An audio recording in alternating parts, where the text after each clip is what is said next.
ओम श्री गुरुवे नमः। अखंडमंडलाकारं व्याप्तं येन चराचरं तत्पदं दर्शितं येन तस्मै श्री गुरुवे नमः। ओम शांति शांति शांति। श्वेताश्वतर उपनिषद है जिसकी व्याख्या स्वामी अखंडानंद सरस्वती जी की है। संबंध भाष्य है चौथा, प्रवचन संख्या 6। विषय है अद्वैत परक श्रुतियाँ। शंकराचार्य भगवान की जो भूमिका है भाष्य पर, उसके संबंध में इतने उद्धरण उसमें दिए हुए हैं कि जैसे संपूर्ण उपनिषदों और पुराणों के जो अद्वैत प्रतिपादक मूल प्रमाण हैं उसकी एक सूची ही तैयार कर दी हो। तो बोलते हैं कि ज्ञान से ही परमात्मा की प्राप्ति होती है। इसके संबंध में संपूर्ण श्रुतियाँ एक मत हैं, इसलिए तत्वज्ञान प्राप्त करना चाहिए। लोग संसार के भौतिक विषयों को देखते हैं और उनकी उन्नति देखते हैं, तो बाहर की चीज़ों को देख करके इतना चौंधिया जाते हैं कि महाराज कि क्या ब्रह्मलोक तक के पदार्थों से वैराग्य करोगे। बाहर की चीज़ों को देखकर इतना चौंधिया जाते हैं महाराज कि क्या ब्रह्मलोक तक के पदार्थों से वैराग्य करोगे। जब एक राजा से वैराग्य नहीं होता है, एक सेठ से वैराग्य नहीं होता है, पैसे से वैराग्य नहीं होता है, कहते हैं कि ब्रह्मलोक को हम कुछ नहीं मानते हैं। वह तो इसलिए नहीं मानते हैं कि वह दिखता नहीं है।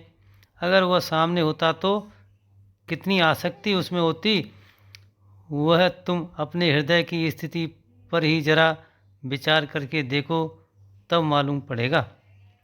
तो यह असल में आरण्यक विद्या है, जंगल में रहने वाले ब्रह्मज्ञानी विरक्त महात्माओं की विद्या है। संसार में यह चाहिए, यह चाहिए, यह चाहिए, यह नोचा खोची में जो लोग फंसे हुए हैं वे तो घंटे भर शांति से बैठकर ब्रह्मचिंतन कर नहीं सकते। उनकी जो सारी बुद्धि, सारी युक्ति, सारी शक्ति संसार को प्राप्त करने में लगी हुई है।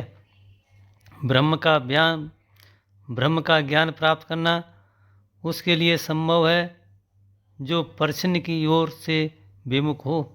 छोटी छोटी बातों में जो फंसा हुआ है वह बड़ी वस्तु का ज्ञान कैसे प्राप्त कर सकता है। तो तमेवं विद्वानमृतम यह भवति।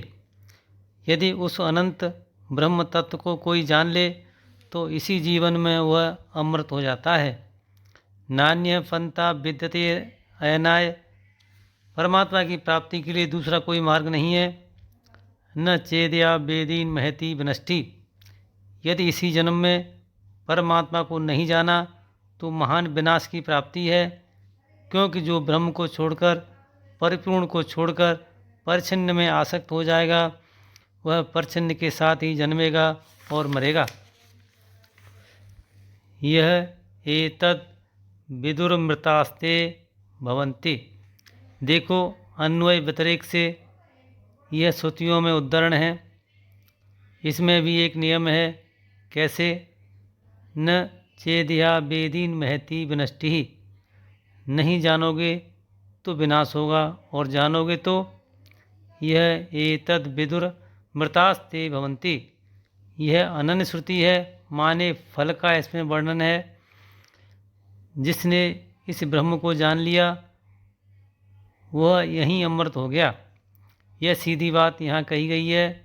यह विधानात्मक बात है अमृत होने के लिए, और वह निषेधात्मक बात है नहीं जानोगे तो विनाश होगा। किमिच्छन् कस्य कामाय शरीर मनु सज्वरेत। बोले जान लोगे तो इसी जीवन में ही, यदि जान लोगे तो इसी जीवन में भी कोई आनंद है कि हाँ है। क्या? कि जिसने अपने को देहातिरिक्त आत्मा के रूप में जान लिया उसके संताप का हेतु ही खत्म। अरे महाराज, महात्मा भी बन जाते हैं तब भी अपने को परिच्छिन्न ही जानते मानते हैं। किसी के ऊपर परलोक में आकर भूत चढ़ बैठता है किसी के ऊपर परलोक से आकर भूत चढ़ बैठता है। बड़े बड़े महात्मा कोई नस दबाकर ध्यान करवा देते हैं। वे सब दैहिक विशेषता हैं। आत्मज्ञान इन सब चीज़ों से बहुत ऊपर है। जो वैराग्यवान नहीं होगा वह ब्रह्म को छोड़कर कहीं न कहीं संसार में गिरेगा, फंसेगा। इसके लिए दृढ़ वैराग्य की जरूरत पड़ती है। किमिच्छन कस्य कामाय शरीर मन स्वजरेत।